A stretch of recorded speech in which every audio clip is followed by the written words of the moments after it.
Recevant une forte délégation d'entreprises canadiennes, le Premier ministre Phạm Minh Chính a plaidé pour le renforcement du partenariat intégral Vietnam-Canada.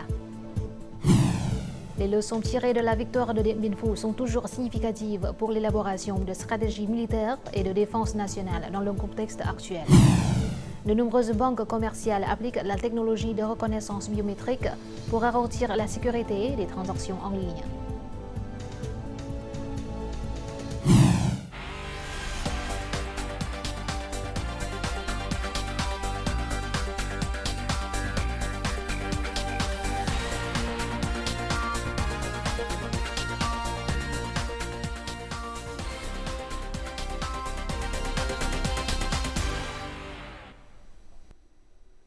Mesdames, Messieurs, bonjour. Merci d'être avec nous dans cette nouvelle édition du journal francophone. Le Premier ministre Phạm Minh Chính a reçu aujourd'hui à Hanoï la ministre canadienne de la promotion des exportations, du commerce international et du développement économique Marie Ng. Le chef du gouvernement a suggéré au Vietnam et au Canada de maximiser le potentiel tant bilatéral que multilatéral pour renforcer le partenariat intégral entre les deux pays. La ministre Marie Ng conduit une délégation commerciale canadienne comprenant plus de 300 personnes, dont des représentants de 70 grandes entreprises canadiennes.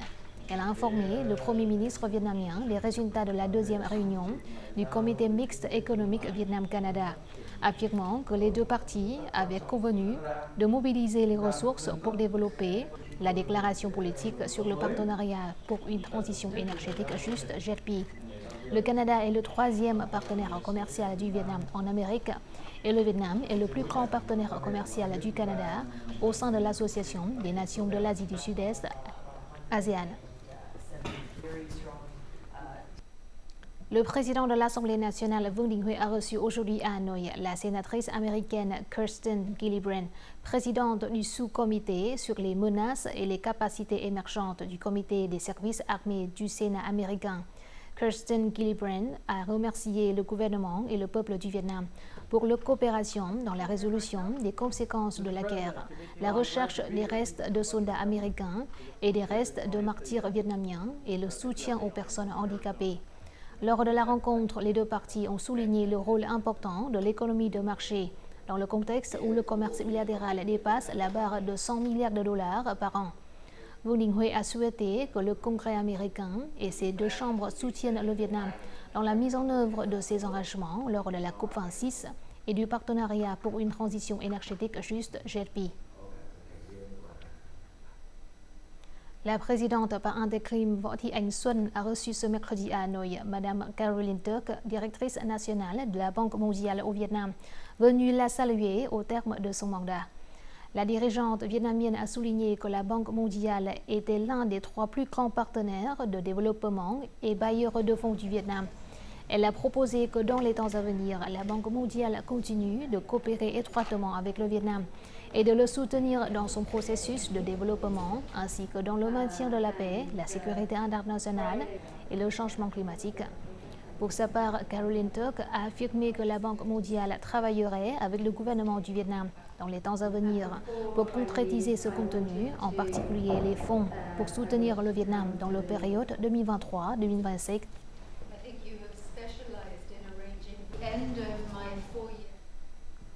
Le riz vietnamien est actuellement prisé sur le marché international, mais à long terme, il faut une stratégie pour accroître de manière proactive la valeur et élargir les opportunités d'exportation du riz vietnamien. Tout de suite, reportage réalisé par notre correspondant de la VTV en Moyen-Orient. Ankami est une entreprise des Émirats arabes unis spécialisée dans l'importation de riz en provenance du Vietnam. Le riz vietnamien est importé pour servir les restaurants asiatiques, y compris les restaurants haut de gamme, après un processus d'inspection approfondi. Nous essayons de cuisiner du riz vietnamien et de le donner aux chefs pour qu'ils le testent. Et ce que nous importons, c'est du riz vietnamien de très haute qualité. Comparé au riz de certains autres pays, le riz vietnamien est plus blanc et plus brillant. Les grains de riz sont plus bons. Cependant, le riz vietnamien ne représente qu'une petite partie dans les rayons des supermarchés du Moyen-Orient. Cela vient du goût pour le riz de la plupart des habitants du Moyen-Orient et de nombreux pays de la côte méditerranéenne. Les grains de riz à cuire ici doivent être lâches et non collants. Parce que le riz est souvent cuit avec des sauces, les variétés de riz vietnamien de qualité ne sont donc pas faciles à promouvoir ici. Comme en Inde, environ 45 types différents de riz blanc sont actuellement exportés. Je pense que les fournisseurs vietnamiens, s'ils mènent une enquête, verront que le marché a encore des besoins importants et diversifiés pour de nombreux autres types de riz blanc. Le riz vietnamien exporté vers le Moyen-Orient est actuellement conditionné dans le même emballage que le riz du Thaïlande et de certains autres pays. Il est donc difficile pour les consommateurs de le distinguer. Même si l'emballage est le même, le riz vietnamien peut toujours rivaliser avec celui des autres pays grâce à son prix raisonnable. Actuellement, environ 50% des besoins alimentaires du Moyen-Orient doivent être importés. Les importations de riz devraient connaître une forte croissance, car il s'agit de l'une des deux régions où la croissance démographique est la plus rapide au monde. Le nombre d'avions commerciaux au Vietnam a diminué d'environ 40 à 45 par rapport à la même période de l'année dernière. Actuellement, le Vietnam compte 6 compagnies aériennes en activité, dont certaines ont restructuré leur activité pour réduire la taille de leur flotte. Certaines compagnies aériennes vietnamiennes ont dû cesser d'exploiter de nombreux avions pour entretenir et réparer leurs moteurs. La diminution de la flotte d'avions devrait réchauffer le marché de l'aviation cette année, tandis que la demande de voyage devrait augmenter d'environ 5 à 7% par rapport à la même période de l'année dernière.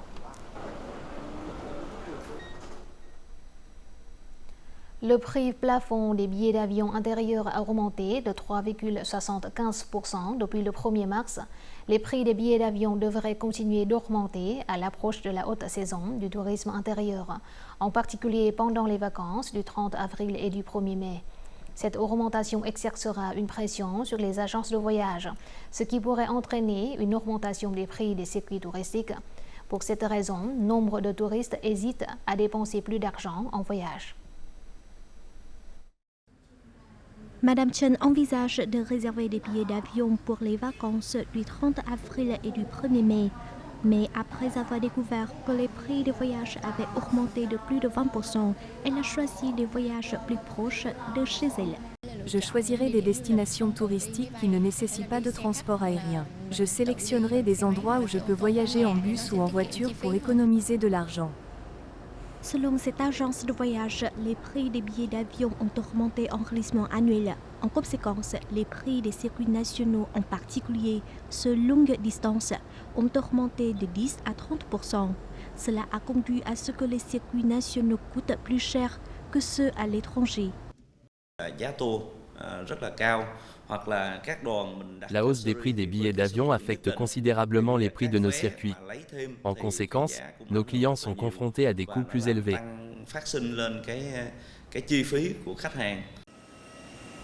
Beaucoup prévoient que les voyages autonomes et sur de courtes distances deviendront plus populaires en raison de la hausse des prix des billets d'avion. En conséquence, les agences de voyage ajustent leurs circuits touristiques et intègrent divers types de transports pour remplacer les avions. Nous devons ajuster nos produits touristiques pour répondre à la demande actuelle. Nous devrons peut-être raccourcir la durée des visites et créer des circuits uniques pour attirer les clients. Les agences de voyage doivent optimiser leurs services, y compris les prix des billets d'avion et des hôtels. Ils peuvent promouvoir des incitations pour encourager les clients à réserver leurs billets. Ces solutions pourraient aider les entreprises à faire face aux difficultés provoquées par la hausse des prix des billets d'avion. Selon les calculs, les prix des billets d'avion représentent 40 à 60% du total des dépenses de voyage. En raison de cet ajustement des prix, de nombreuses agences de voyage hésitent à réserver de grandes quantités de billets d'avion. Par conséquent, les voyages de vacances d'été sont vendus sans billets d'avion. Notre journal continue avec les taux de change et l'indice de la bourse du Vietnam.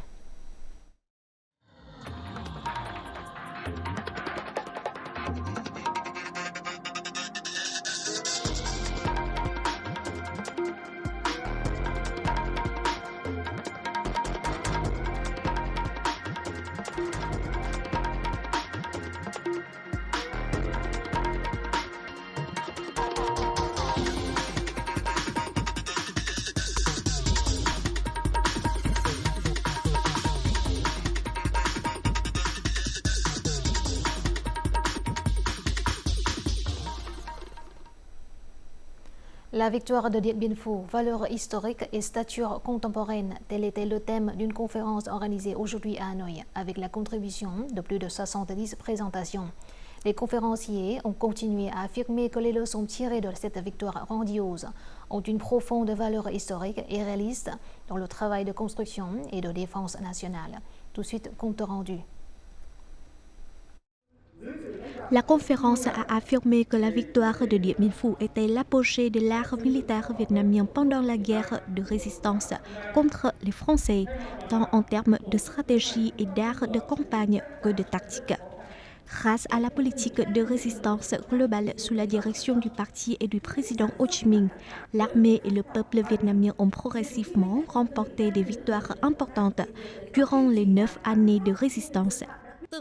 Les rapports de force entre les deux parties ont été extrêmement difficiles, mais le président Ho Chi Minh s'est montré très déterminé. Il a appelé le peuple entier à se lever pour combattre les ennemis. En conséquence, les vélos rudimentaires des Vietnamiens ont vaincu les avions les plus modernes. La promotion de la grande force de solidarité nationale à Dien Bien Phu est aussi une leçon très précieuse. C'est la leçon dans la mobilisation de toutes les ressources et la création d'un environnement favorable pour que tous les Vietnamiens puissent contribuer à la cause de la construction et de la protection du pays avec leurs propres capacités.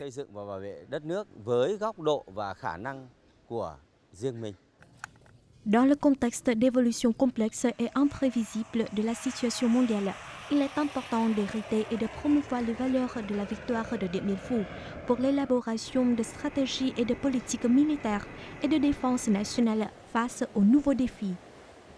L'émergence de nouvelles formes de guerre utilisant des armes de haute technologie et des défis de sécurité non traditionnels a un grand impact sur le processus de construction de l'armée. Les leçons et enseignements tirés de la victoire de Dien Bien Phu restent toujours d'actualité, montrant que l'éducation des officiers et des soldats joue toujours un rôle primordial pour qu'ils aient un esprit de fer tant en temps de guerre que de paix. Le 70e anniversaire de la victoire de Điện Biên Phu est l'occasion de se remémorer la fierté nationale, l'esprit d'indépendance, d'autonomie et l'aspiration à la paix de tout le peuple vietnamien. Le groupe Viettel de l'armée vietnamienne est devenu la deuxième marque de télécommunications la plus importante au monde, selon le classement mondial de la valeur des marques récemment annoncé par Brand Finance. Viettel a surpassé de nombreux grands fournisseurs de services de télécommunications tels que Swisscom, Jio ou STC. La valeur de la marque Viettel est estimée à environ 9 milliards de dollars. L'indice de force de cette marque a atteint son plus haut niveau et a augmenté de 4,2 points par rapport à l'année dernière. C'est le résultat des engagements forts de Viettel dans la transformation numérique et le développement durable, ainsi que des actions de ce groupe pour augmenter son indice d'innovation environnementale et communautaire sur le marché vietnamien. À partir du 1er juillet, toutes les transactions et transferts d'argent en ligne de 10 millions de dong ou plus d'environ devront appliquer une authentification biométrique. Il s'agit d'une politique de la Banque d'État visant à garantir la sécurité des transactions en ligne. Pour se préparer à cette feuille de route, de nombreuses banques mettent en œuvre des solutions appliquant la technologie de reconnaissance biométrique, garantissant la sécurité et simplifiant le processus d'identification des clients. Tout de suite, les détails. Des clients comme Mme Huong peuvent désormais ouvrir un compte bancaire à distance grâce à la technologie d'intelligence artificielle pour l'identification et l'authentification électronique. Il suffit d'avoir une carte d'identité de citoyen et une reconnaissance faciale pour ouvrir un compte à tout moment et en tout lieu. Chaque jour, cette banque enregistre plus de 50 000 nouveaux comptes et environ 1 million de transactions, dont plus de 90% sont en ligne. La solution technologique EKYC permet de sécuriser les informations des clients.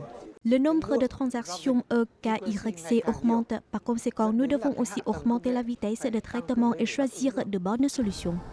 Environ 5 banques et institutions financières utilisent actuellement la plateforme d'identification et d'identification électronique EKYC.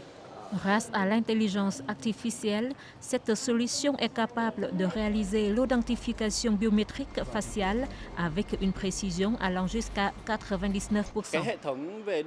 Notre système d'identification et d'authentification électronique peut traiter jusqu'à 3 millions de demandes par jour.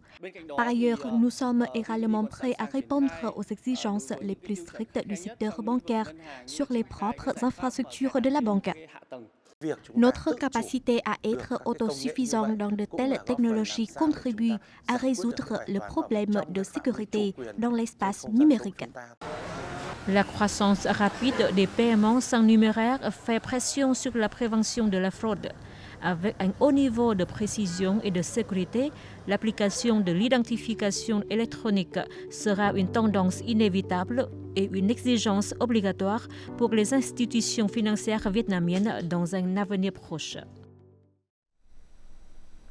La transformation numérique connaît une forte croissance et est encouragée dans les écoles. De plus en plus de modèles de classe intelligente apparaissent, appliquant la technologie et favorisant une communication flexible et créative. Les classes numériques changent la manière dont les élèves accèdent.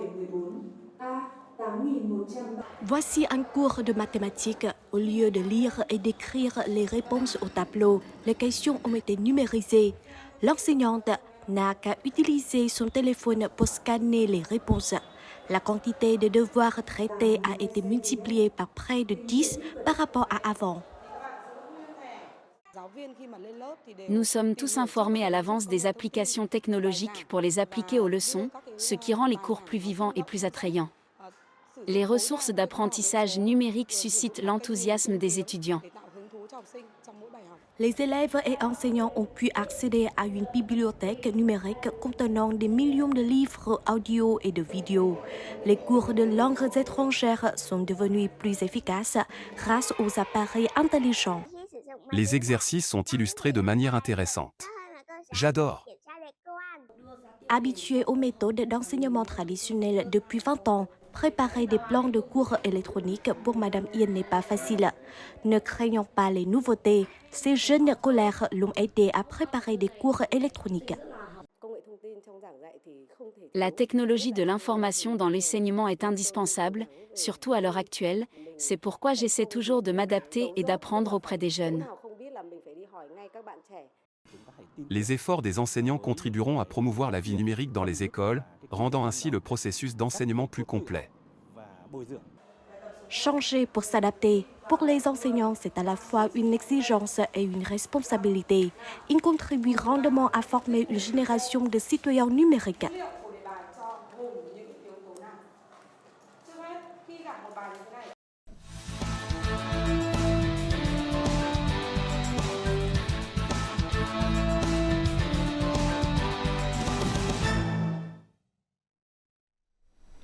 Souvent connue comme la ville aux mille fleurs, Dalat abrite nombre de parcs floraux, fermes et festivals de fleurs.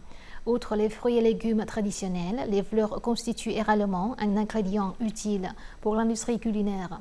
Non seulement utilisées pour décorer des plats, les fleurs peuvent également être utilisées pour préparer des plats délicieux et savoureux. Voici un cours de cuisine du professeur Ben. Professeur Ben est le surnom de Benoît Martin Gromens, un chef belge qui vit et travaille à Dalat depuis plus de 4 ans. J'enseigne la cuisine au Vietnam depuis 4 ans. Avant cela, j'ai enseigné à Singapour pendant 1 an. Avant cela, j'ai enseigné en Europe pendant plusieurs années. Cette classe est la rare exception où les enfants sont réellement encouragés à jouer avec leur nourriture. Professeur Ben partage son amour pour la cuisine, tout en enseignant de manière passionnante et engageante comment les fleurs peuvent être utilisées pour une alimentation saine. Avec 30 ans d'expérience dans l'industrie culinaire, j'ai décidé que c'était le moment de partager mes connaissances. Lorsque vous avez des connaissances, vous devez partager ces connaissances. Et j'aime vraiment enseigner aux enfants. Avec de jolies couleurs, des formes intéressantes et de jolis parfums, les fleurs sont naturellement aimées par les enfants. Ces fleurs leur servent également d'introduction à la beauté de la nature de Dalat et de première étape dans leur appréciation de la cuisine florale. Utiliser les fleurs en cuisine est très intéressant. Nous devons comprendre que les fleurs sont entièrement comestibles. Les fleurs ne sont pas simplement destinées à être placées dans des vases ou à décorer la maison.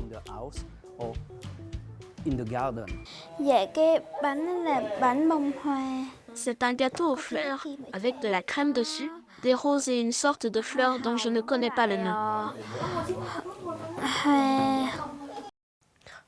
Aujourd'hui, j'ai fait un cheesecake avec des roses et des fleurs de pois bleus.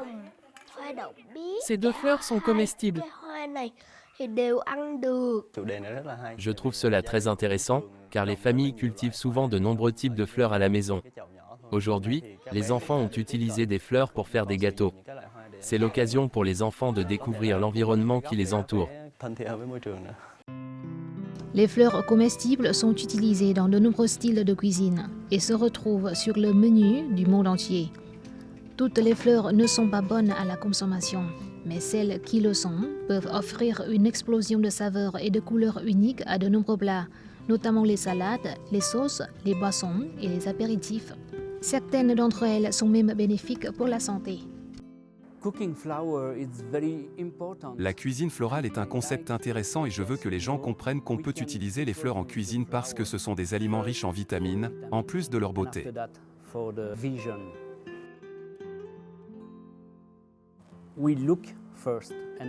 Lorsqu'ils savourent un repas, les gens regardent toujours d'abord, puis mangent ensuite. La beauté d'un plat est la chose la plus importante. Puis sa fraîcheur, ce que je préfère ce sont les roses. J'aime également les artichauts et les fleurs de pois papillons en raison de leur couleur particulièrement remarquable.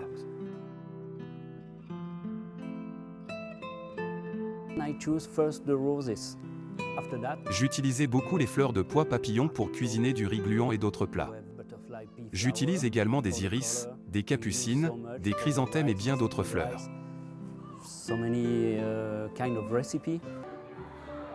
De nombreux chefs de restaurants et cuisiniers à domicile innovants garnissent le plat de fleurs pour une touche d'élégance. Le secret pour utiliser avec succès les fleurs comestibles est de garder le plat simple et de ne pas ajouter trop de saveurs qui pourraient dominer le goût délicat de la fleur. Auparavant, je ne mangeais que des plats à base de lianes tonkinoises et de bourgeons de citrouille. Mais les chefs ont créé beaucoup d'autres plats uniques et attrayants à base de fleurs. Je suis très heureux de les goûter.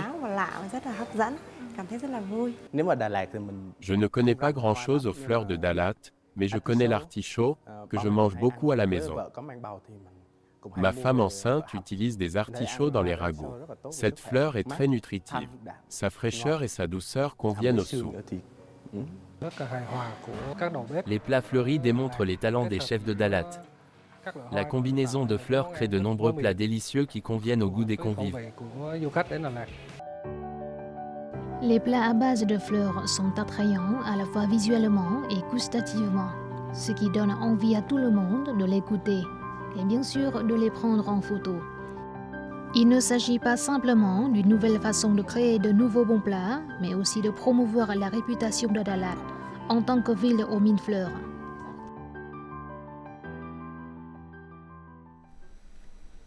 Découvrons tout de suite les prévisions météo dans les principales villes du Vietnam.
C'est la fin de notre journal francophone. Merci de votre attention. Afin de regarder en ligne les émissions de la chaîne VTV4, veuillez consulter le site web apparu à l'écran.